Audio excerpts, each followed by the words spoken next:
They say university makes students, here students make university. So with the slogan of Think Big, I, Himanshi Kaushik, would like to welcome you all in today's webinar on alternative assessment strategies in 21st century. And I hope that you all are doing fine, happy and sound at wherever you're taking this webinar from. So before we move on and learn a lot more about these strategies that are applicable in 21st century, we have our expert here with us. So I shall introduce you to our expert. We have Dr. Nimisha Berry, Professor, Head of School Education here, lovely professional university with us. An intellectual personality with more than 20 years of experience in the field of teaching. She has been awarded with more than 10 times in education field itself and has organized various national and international conferences and has more than 100 papers published under her name. She has also published her own book and has been a member of India Science Congress Association. Recently in 2021, she has also been awarded with Lifetime Achievement Award by Nobel Research Academy. We are thrilled to have you, ma'am, here and eagerly waiting for the knowledge that we will be bestowed upon. And now I request you to kindly take over the screen. Over to you, ma'am.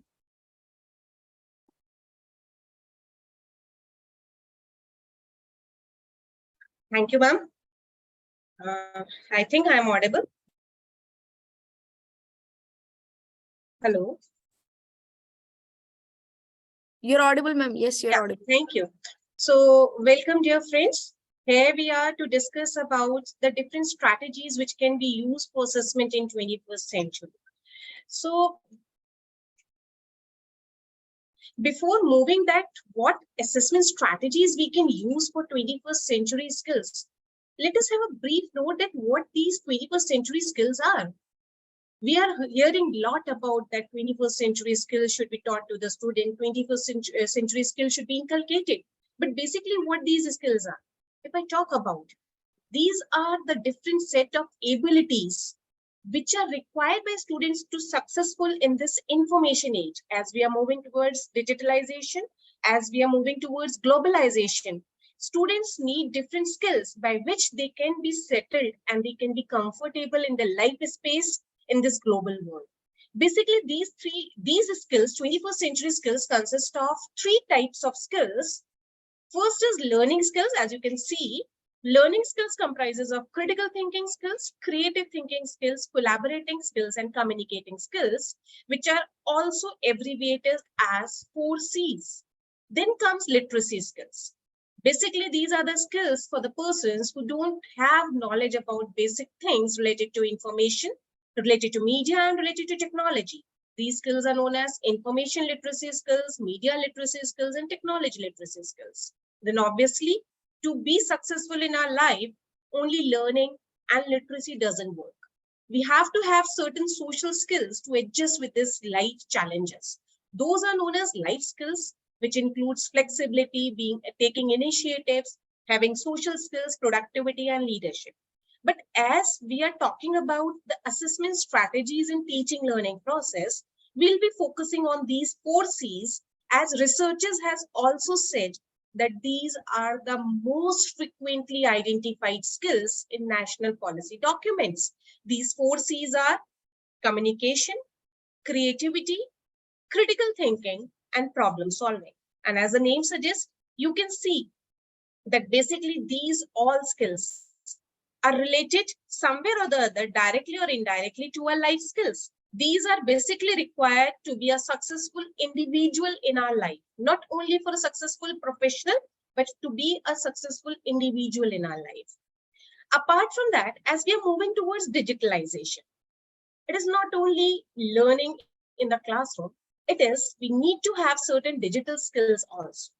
Because since post-COVID, this digitalization has taken a boom, and to be comfortable and adjusted in this digital world, we require digital literacy competencies, which are critical thinking, creativity, collaboration with the global community, good communication, having a lot of information and able to retrieve relevant out of those informations, which is known as information literacy. Then able to use different media platforms for our betterment, that is media literacy.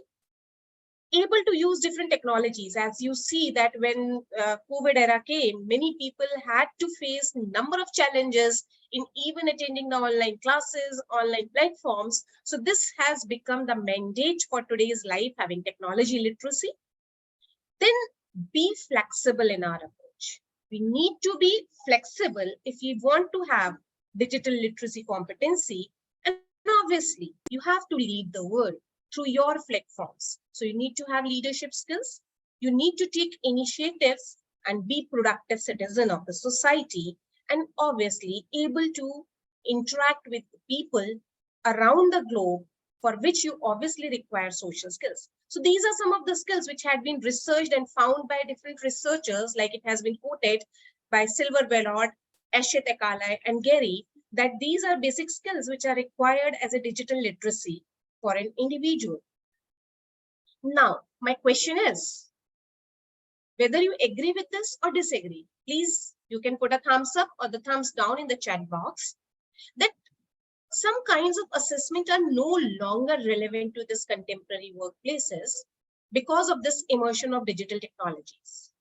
As we are moving towards digital competencies, towards 21st century skills, the assessment which we used to have in our school days, in our college days, does not work here. I think you will be agreeing with this, right? Thank you. Okay, so as you agree, now what's the solution? What can we do? If those assessments are not working, what can we do?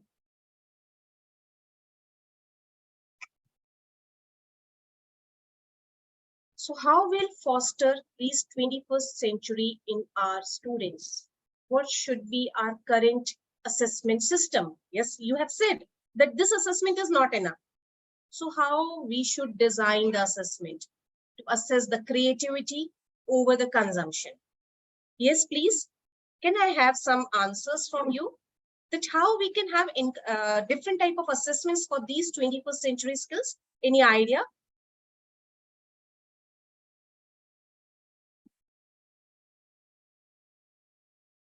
I think we all must be having certain ideas that how these 21st century challenges can be assessed, how we can check creativity, how we can check communication ability, how we can check critical thinking.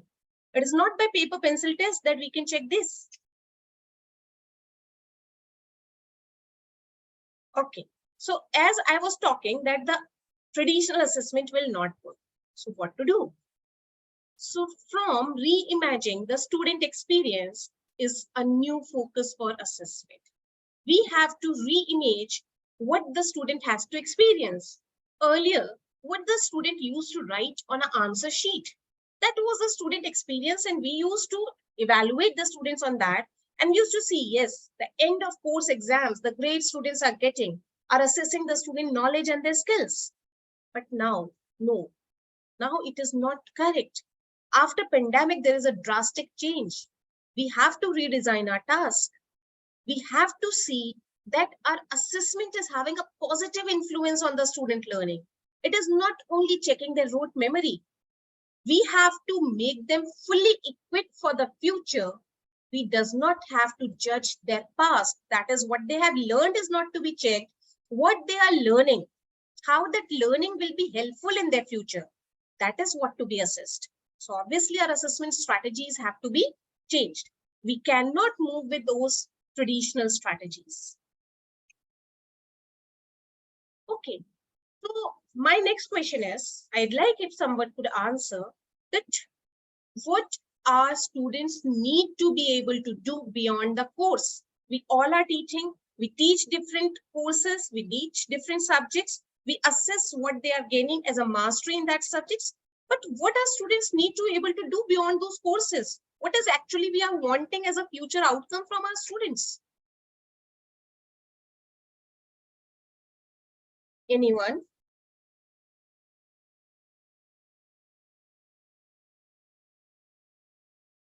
I'm not able to see any answer. I hope you all are there and we are having active participation, because we all are in the process of teaching, learning, even in our life. It is not only that once we become mature, we are not learning. We are always a learner in our life. Okay, so let us discuss about this. Basically, we are here to discuss that what the students need to assess. So before going into those strategies which can be used to assess 21st century skills, first let me discuss with you the different characteristics which are required for 21st century assessment. Basically, these characteristics are there to ensure that learners are assessed toward the skills and the demand of the 21st century. So I'll discuss all these 8 characteristics with the help of examples. I hope that will help you out. First characteristic for 21st century assessment is responsive. That is the visible performance-based work, which is a result of assessment. Something is visible in the form of performance in the students, which is generated by the data that inform curriculum and instruction. Let me clear you with the help of an example. I have taken certain examples. Like, here is one teacher who said, then in literature 11th class, if the teacher is discussing about literature and some literary works, so what the teacher can do? Teacher can know if the class has understood the lesson by conducting a formative assessment. Earlier, what the teacher used to do? They used to ask a question and the student answers. We said, yes, the student have learned. But now, whether the students are critically thinking and learning and grasping those things, for that, what we could do? There is one example. Like teacher said, in a 1/4 sheet of paper, you can give a sheet of paper to every student and you can make the students answer that how does literature mirror your life? You are making the students discuss about literature and literary works, then you can ask them how this literature mirrors your life or what literary work that mirrors your life. So it is a self-reflection which a student is doing, and that self-reflection is making the students associate what they are learning, critically thinking and associating with what they are grasping internally. So this is one example of being responsive. Then obviously for 21st century assessment, we need to be flexible. We need to make the students adaptable to different settings. Assessment should be adaptable and adjustment according to what the students are, rather than going with an identical approach. Like in traditional assessment, what we used to have one question. Every student, whether that is the forte of the student or not, whether the student is good in communication and good in expression, we were giving the same thing to every student. But 21st century approaches are more versatile. Here we require differentiation.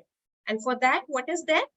Like every student, if you must have read psychology, we have the theory of Gardner, which says about multiple intelligence. Earlier, we have heard about only one type of intelligence, which was cognitive intelligence, which we call it as mental intelligence. But there was a psychologist, Howard Gardner. He said, no, intelligence is not only related to your brain or mind. We have different type of intelligence. Like if we take the example of Sachin Tendulkar, he is not so graduated, but he is the expert in his field. So his body knows how to respond to different stimuli. He is having kinesthetic intelligence. We can take an example of Lata Mangeshkar. Melody voice, a very good singer, renowned singer. Might be her education might not be so good, but we recognize her by her voice. So that is, she was having a intelligence which is not there in the cognitive part. It is not related to a brain intelligence, but that is there. Then if you talk about Mother Teresa, she is very good in interacting with the people, understanding their feelings. So she is having interpersonal intelligence, which everyone doesn't have. So once we identify that what kind of intelligence our students are having, we can group those students according to their intelligence and can have a creative presentation. We can give the task which is related to their intelligence, and obviously then the students will excel. Then if I talk about the third characteristic for related to 21st century skills, it is having integration. Assessment is not the end task. It is not an end product. It has to be integrated into our day-to-day practice. It is not like that once we had finished the instruction, we'll be assessing the students. It is not related to only a specified school calendar day. Every day a child is learning something. So every day he or she should be evaluated, and every day they should get a feedback so that they can improve on their further process. So example, like you can see, here it is written that instead of assessing the students at a summative time, means at the end of the semester or at the end of the year, the teacher is saying that I give different tasks to students and I go with formative assessments so that I can know about my students. And formative assessment is regularly done in the class by giving different tasks and observing how the students are performing, giving them the feedback so that the students can improve. Next characteristic is informative. That is, the assessment should be informative. The student should be able to display a range of emerging knowledge and skills. It is not only fixed to a particular level or a particular skill.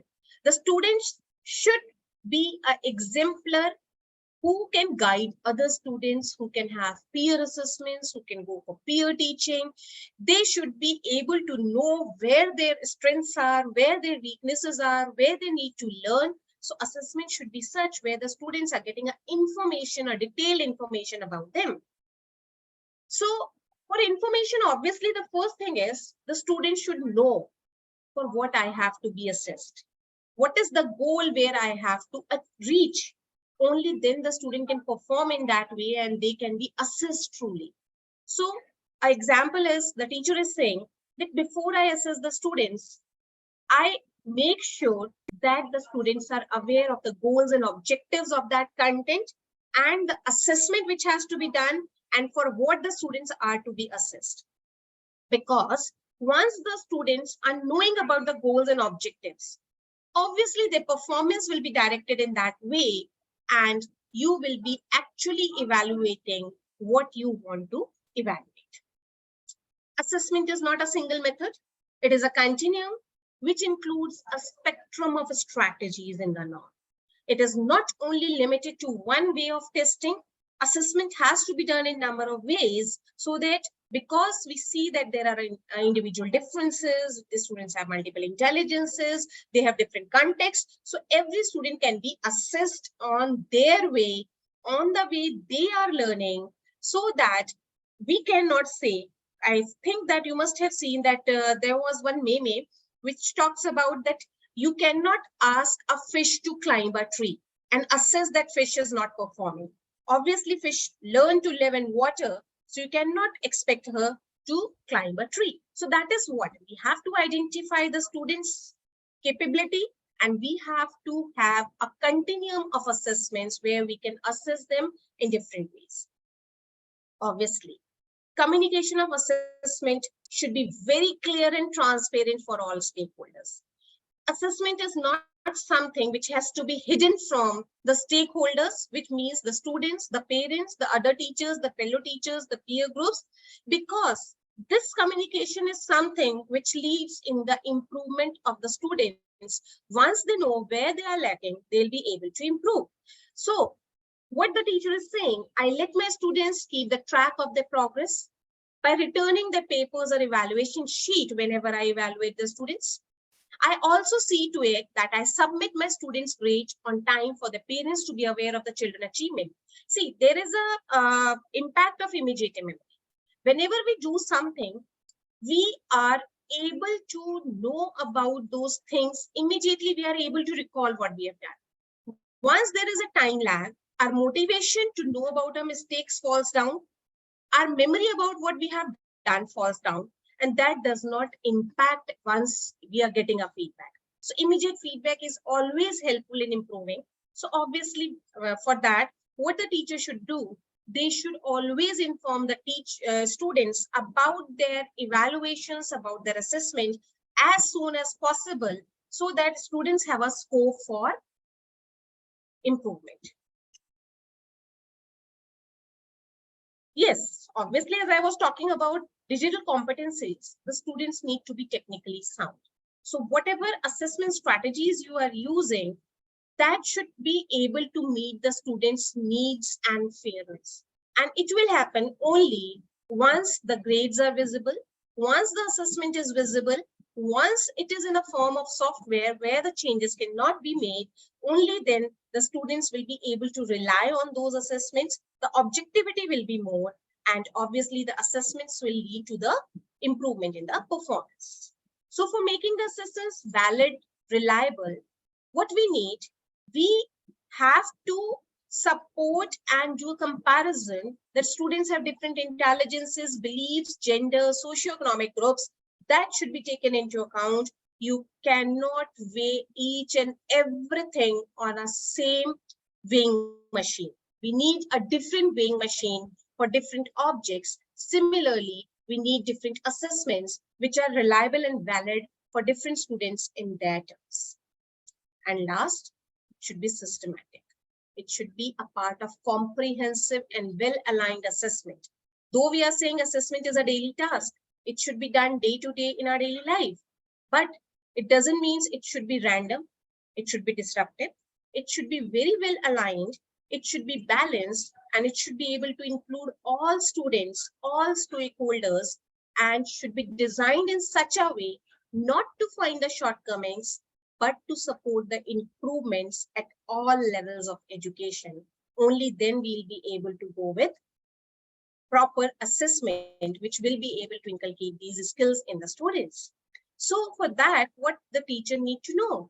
Teacher need to identify the need of the students, the need of the community, and should be able to develop those kind of assessment strategies which help the students to be a globally competitive individual. Right. So this was something related to the characteristics which are required for assessing the 21st century skills. Now, as I started, I said that the traditional assessment tools doesn't work in this global world. So what are those traditional tools? Basically, these traditional tools, you all must have been gone through these assessment types, includes MCQs, includes true and false, includes short answer type questions, essay type questions. Even our government is now in a process of implementing this national education policy, and they have gone towards these different alternative strategies. But you can see before this implementation, even today also, in the board exams, in the college exams, how the students are assessed. They are assessed on the basis of these tools only. Do you think these tools are actually assessing those competencies which we discussed in the starting? You can have a thumbs up or thumbs down. What do you think? Whether these tests, these items are able to assess all the skills of the students?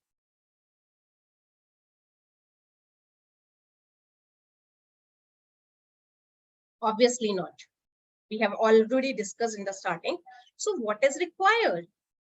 We require alternative assessment strategies. And alternative assessment strategies means a modern assessment tools. And why we are using the word alternative?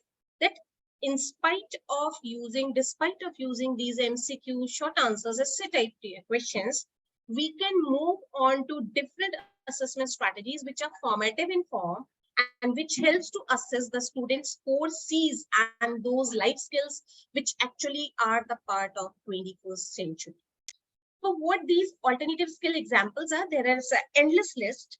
I'll be discussing very few, 3 or 4 out of these. Like if I talk about the artwork, you can ask the students, like you're an English teacher. The maximum teachers, what they do, assess the students' understanding. They ask them to write a question or to write them, ask them to write an answer. But the student who is not good at expression may fail because the thoughts are there, but the writing ability is not there. There the teacher can ask, present your idea in the form of artwork. And this, if the student is able to present, obviously you will be able to see what the thought process of the student is, how his critical and creative thinking is moving on. Next, we can be asking the students to prepare the portfolios of their abilities, capabilities, hobbies, what they are having, and assessing the students on the basis of those portfolios. To improve the communication skills, Instead of going for those oral vivas, we can have presentations. We can make the students give 5-minute presentation in a class. Like we can ask the students, we can give the topic and daily 5-minute presentation can be there and you can evaluate a student.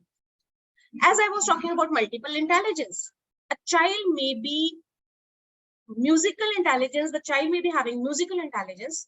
So we can ask the child to create a rhythmic mnemonic out of the content what they are having. I still remember when I was in school days, there were certain concepts in biology which were related to Krebs cycle or something. So our teachers used to give us the mnemonic. We used to remember that. But sometimes we used to create our own songs, and by those we are still now we remember those songs and the concept related to that. So musical composition can be made by the student and you can check the understanding of the student on the basis of that. Then instead of going with essay type questions, you can ask them to write a reflective essay. And on those reflections, you can see what the students are understanding. Then performances. I'll discuss all the questions which you are having after the presentation is over. Instead of going with the this paper pencil test, we can assess the students on the basis of hands-on activities which the students are doing, what they are understanding. Then obviously nowadays many schools have adapted this. They ask the students to maintain the notebooks and how they are maintaining, how they are writing. Instead of spoon feeding, we ask the students to maintain their own notebooks and we assess what is the understanding level and what is the creativity of the student. Problem solving, we can give the expanded problem solving, but for the problems which are given in the books, give them the problems which are related to day-to-day life and assess the students on the basis of that. To see the reflective thinking, we can ask the students to write a daily journal. What they have done in a day, what is the lesson they have learned on that day, and how they can take that lesson to the next day for the improvement. That can be a way of improvement and feedback to our students. Concept maps. We are not talking about geographical maps. Here maps means concept maps. See what the teacher do. First we teach the students. Then we ask the students to summarize the lesson. But whole goes theoretical. What the students have understood, we can ask a student to make a graphical representation of the whole concept with the relations of different things. And you can see the whole gist in one page, what the student have understood. For higher education students, obviously, we can have different research projects. Then digital competencies, we can check by asking the students to create different type of web page, creating different platforms, performing in the movie, then having role plays, building different models, going into simulations, then creating storyboards. So these are some examples. I'll just discuss few because I have just limited time. So as I was saying that I'll take certain examples and tell you how we do. Obviously, the umbrella term for all these type of assessment is creating a rubric. These rubrics, which we call it as, we have two types of rubrics, holistic rubrics and analytical rubrics. Generally, analytic rubrics is something which brings more objectivity, which makes the goals and outcomes to the students very clear that what is expected out of them for a type of activity they are doing. So if we create rubrics, we'll be able to assess the students on different parameters without skipping anything and knowing about that. So this is an example of analytic rubric, like we are using all these activities in our School of Education in LPU. So I have just pasted one example. This is a rubrics for a field-based assignment given to the students for preparing a lesson plan, preparing a unit test on that lesson plan. And because digitalization is there, so the MCQ part of test has to be prepared on the Google Sheet and the rubrics has to be prepared for essay type question. So students are getting to know all these things as a teacher train. So you can see this is an analytic rubric. In analytic rubric, what is there? On x-axis, sorry, on y-axis, we have the criteria on which the students have to be assessed. Then on the y-axis, sorry, on the x-axis, we are having the levels on which the students has to be assessed. Means on y-axis you have taken the criteria, on x-axis you take levels, and for each intersect of x and y level, you define the descriptor of that intersect, that what you expect on that intersect. So once you are very clear of your expectations, you will be able to make a rubric, and you will be able to make your students understand what as a teacher you expect out of them and what is required out of them to be an excellent learner or to come out as an excellent performer. As I was talking about, hands-on experience is another way of assessing the students. Give them certain activities. Give them different type of practicals to be done. See how they are performing, what creativity they are bringing into that. Because obviously sitting in a class and asking the students to be creative, it cannot be there. Unless until the students are moving with their hands, they are doing something with their hands, their minds and hands are coordinating, and they will be able to come out with creativity. So I saw one question answer also, that how these promote creativity and innovation in students. So obviously I think this picture is speaking itself, that once we get these type of hands-on experience to the students, obviously what is there in their mindset as a creative thought comes out. They go with what their thinking process is, how it is reflected. They can convert the theory into a real form, that what is their understanding. So this is another way by which we can assess students. Then it could be performance-based assessment. You can give different tasks within the field, outside the school, and you can ask the students to be a performer and see how they are performing. Again, as I said, rubric is an umbrella term. Create a rubric, what you expect, that what the students will do in terms of performance, and on those parameters you can assess the students, because these performance obviously will again lead to communication skills, creative skills, and they will be able to have a global citizenship behavior. We were talking about portfolios. Nowadays paper pencil is going away and we are moving towards digitalization. So you can motivate the students to move towards creation of their e-portfolios, where they can write about themselves, they can write about their experiences which they are having in their day-to-day life. That is what I was talking about, a reflective journal. If any certifications they are getting, they can build on into this e-portfolios. Whatever they are gaining in terms of achievement, that will motivate the students to learn more and more, to be more creative, to show the world what they are learning. And in that way, their inner thing, inner potential, inner talent will be coming out. You can give different tasks to the students. You can ask them to do different type of projects where you can assess these students on the projects. This is an example of the students of School of Education. They were taught how to create the flyers, how to create the magazines cover, because once they go into the school, they have to create school magazines. They have to create different flyers. So they learn how to create these magazines cover. This is some of the artwork of my students only. I want to play a video. Just allow me to share the screen on YouTube, where it will be more easily and clearly visible. Just a minute. Just give me a moment.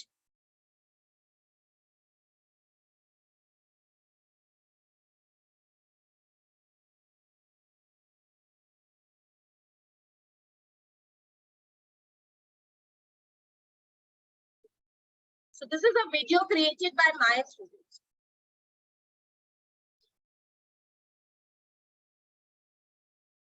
These are the projects given to the students in School of Education. Ma'am, it is not audible. I mean, we cannot hear the voice.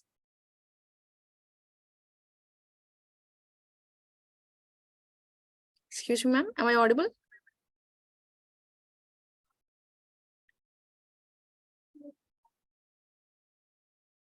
Himanshi, ma'am, you want to say something? Hello. I was just saying, ma'am, this video, I mean, we can see it, but this is not audible. I think if there's any music or something, that is not There's audible. a music behind that. Otherwise, also you can enjoy just for 2 minutes. I'll play. You can enjoy the video. Yeah, yeah.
this is a song and different images which the students integrated.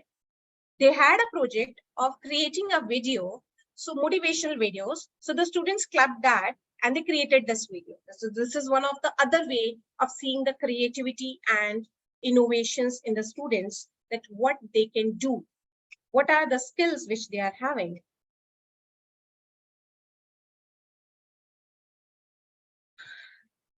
Yes, we can ask, we can motivate the students to create their YouTube channels to bring out the novelty in their work, to be original, because obviously in YouTube we have plagiarism issues. So once you will be motivating them to have a YouTube channel, they learn all these ethical concerns also. They'll be creating their own innovations. Their motivation will be high once they'll be putting on YouTube, and that can be another way of assessing the students on what they are doing, what they are creating, how innovative they are. As we have reflective journals, to know others about your thought process, we can motivate the students to write different blogs. They can write about the content, they can write about the any subject knowledge which they are having. They can write anything, they can create a blog on anything. And obviously these blogs should be interactive. They should be shared with each other. Other students can discuss on them, and that can be one of the way of evaluating each other, what one says, and learning from each other. I was talking about concept map. This is a concept map developed, that how constructivism is related to problem solving and all. So you can see one concept map made for our entire unit. And this concept map, in a word, I will make the clear what all are the key points of a particular unit. In literature, we can have one more example, creating a comics.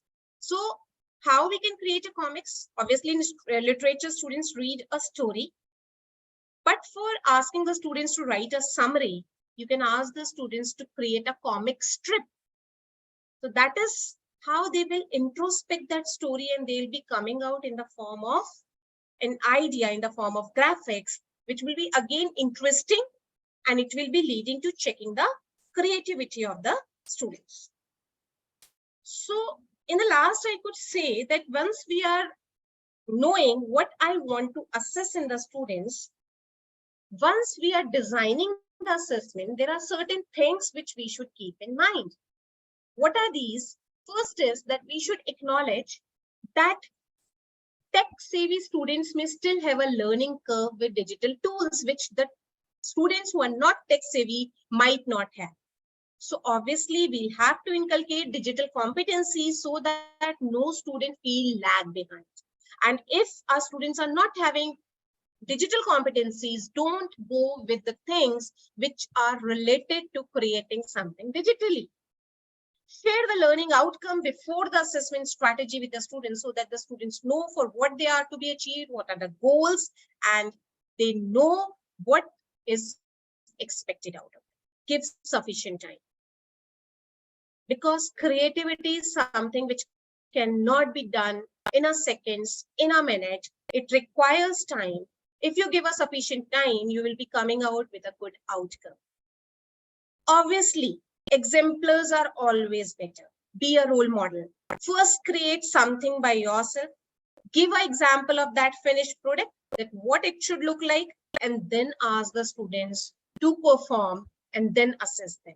And always and always and always, as I said, rubric is umbrella term. Always use a grading rubric so that a subjectivity can be reduced and students know that to come at a particular level of excellence, what is expected in different parameters out of them. So in the last, I could only say that learning is not the product of teaching.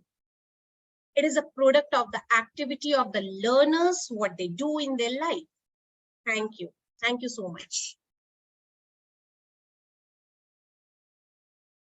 Thank you, ma'am. First of all, thank you so much for coming in here and for giving in your experience, your knowledge to us, to all the participants. Thank you so much. And thank you so much. I mean, it is again an insightful presentation that you've given and with so much of knowledge. So thank you so much. And this last thanks, this last token of thanks for the way that you've explained. So for this also, I would like to extend my thanks to you. And ma'am, we have certain questions that have come from the students. So with your permission, can I take them up? Okay. I can see there is one question. Are there any research studies or success stories which demonstrate the effectiveness of alternative assessment strategies in improving student outcomes? I should not say, but I will say LPU is an exemplar. You can see here number of success stories which are there. We don't go with these traditional methods of evaluation. We have a 50-50 ratio of alternative assessment strategies and the traditional assessment. So our students are getting, like if I talk about School of Education, my students have qualified, 90% of the students have qualified, they're seated in their first attempt, they're getting a placement with an average package of 4 lakh per annum. My 80% of the students had already got placements in reputed international schools. So this is, I think, enough to tell the success stories in real life, which I can see coming means before me.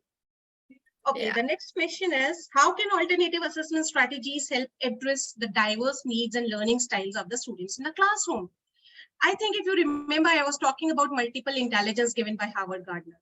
He has talked about that what we used to do in the traditional classroom was we used to assess only the cognitive intelligence, the mental intelligence, the IQ of the students. But it is not so. Everyone has a different kind of intelligence.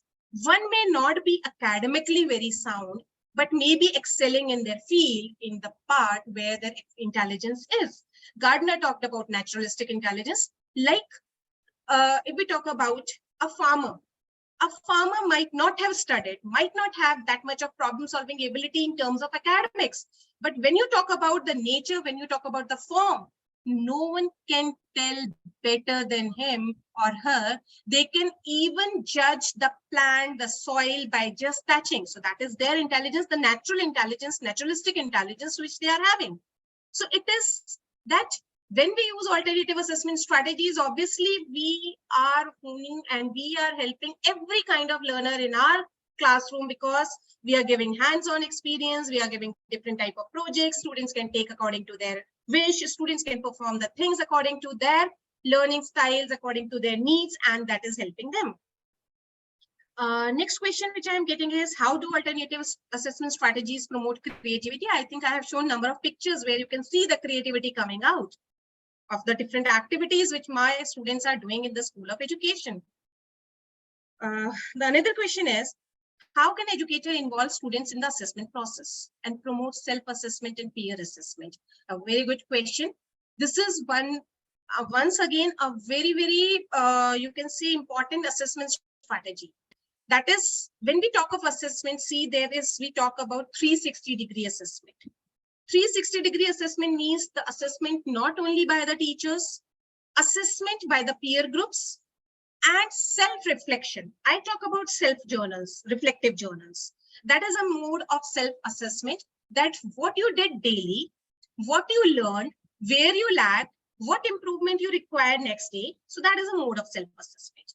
For peer assessment, we create a grading rubrics and ask the students to grade each other with certain criteria and parameters. And on the basis of those clubbed grades given by different peers, we combine them and we come to the common grade. That is a type of peer assessment which you can have. Okay, the last question. How can educators overcome resistance or skepticism from stakeholders when implementing alternative assessment strategies? See, it is up to you how you can motivate the students that what learning outcome they'll be getting out once they'll be moving into this way. It is up to you that how you make your parents believe, how you make the parents of the students believe that what you are doing is going to create a change in the life of the students. How these are different, that you will have to show. And as I said, for that, you will have to be a role model. You will have to create those things And once they believe, obviously you can bring a miracles in the life of the students. Yeah, and I totally agree, ma'am. And thank you so much, ma'am, for resolving the queries. And now I would like to ask and request anyone, if you have any more queries, you can post in Q&A box or chat box, or just directly raise your hand. We'll allow you to have a chat session with our expert here. And ma'am, meanwhile, I would take your permission to show them about the site and how they can, basically we were getting a lot of admission queries. So can I? Sure. Yeah, okay. So to all the admission queries that we were having, I would like to show you one simple short resolution. Just give me a moment. Okay. Yeah. So I think now my screen will be visible. Yeah, I hope my screen is visible to all. And so this is one short resolution. So I will be just showing you. It is lpu.in. So once you click on this site, lpu.in, this is the interface that will be coming in front of you. But now, okay, so before we go to the admission queries, I would want to take your attention towards something else also. That is our webinar page. So since you're attending this webinar, right? So there are multiple webinars that are coming in regularly. So you can apply, you can register for them. How is simply you just go to the site, you go to this admissions, and there at the left hand side, there is a page called LPU's Edu-Fair webinars. So once you click on that, there are multiple webinars that have been already planned and will be planned in the near future, of course. And you can apply, you can register for them. These are all free and gain as much as knowledge you want to in whichever you want to. So now moving back to the admission queries. So I had just written lpu.in and that interface did come, right? And I simply click on admissions here. So once I click on admission, you'll be seeing all the programs that are very beautifully segregated here. You can see after 12th, after graduation, after postgrad, after 10th, diploma, doctoral, etc. So now just let me take an example. If you are a student who has done your 12th grade and wants to take an undergraduate program, right, you simply go to after 12th undergraduate and go to regular programs. So once you go to the regular programs, there will be a whole lot of disciplines that will be visible in front of you. As you can see in here, you name any of the discipline, we have it here: engineering, management, commerce, law, pharmaceutical sciences, etc. I mean, you name anyone and we have it here. Since we were talking a lot about education today, why not take the example of the same? So once I clicked on education here, we can see all the programs that have been that are actually offered under that particular discipline is visible to you: integrated BA, B.Ed and BSc B.Ed. So let's take an example. Once I click on any of the program, so once I click on any of the program, this will be the interface, and this will be all the knowledge and all the things that you would want to know about a certain course. You can see program details, highlights, curriculum, fee, program outcome, how to apply, important dates, etc. So in next 1 minute, I'll be briefing them all. So this program detail basically gives you an idea of eligibility, whether you're eligible or not. So you can see eligibility criteria here. You need to check it from here. Whether you're eligible for a particular course or not will be known from program details. Moving on to the highlights, that gives you all the researches, all student achievements and the rankings that university is getting in context of your course or the discipline will be visible. Moving to the curriculum part, which actually shows you what all topics you will be taught in your 3-year, 4-year course. And in which term you're going to be taught what, you will be knowing beforehand only, even before you take admissions here, right? So I think this would be helping you in making a disciplined decision as to whether you want to proceed with a course or not. Now moving on to the fee structure. Fee structure gives you here. Okay, so this is the fee structure that gives you, I mean, you can see in here we have 30,000 per semester fee structure, right? And we have other scholarships as well, so you can just check it out what all scholarships we have. And now I move to the important date, and that is 25th June 2023. Last date of admission is 25th June 2023. So I would want you to take active participation in the test or the course. And how you can apply, simply from here you click on apply now option, and there you will be seeing this little small bar wherein there are bare minimum requirements that are asked, and after you fill up. So you'll be just clicking on the submit button. After that, you'll be given your dashboard. And once you'll be given your dashboard, you can apply it to the course. And I hope that I've given you a idea as to how you can apply for a course or the test that you want to. Now, if there's anything that you want to know or you want to ask, you can just write in the chat box or Q&A box. And if not, then I would want to take permission from our expert here and of course all the participants to wrap this webinar up, ma'am. If you do not want to add anything to the webinar. Okay, thank you, ma'am. I think you were on mute. No issues. Thank you so much, ma'am, for joining in and for giving your time. And thank you so much to all the participants as well for coming in here, and the questions that you've given are really appreciated.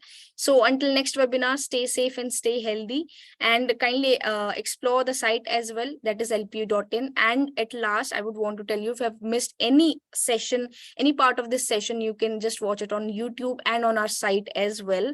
So with this, I take your leave. Stay safe, stay healthy. Thank you so much for joining in.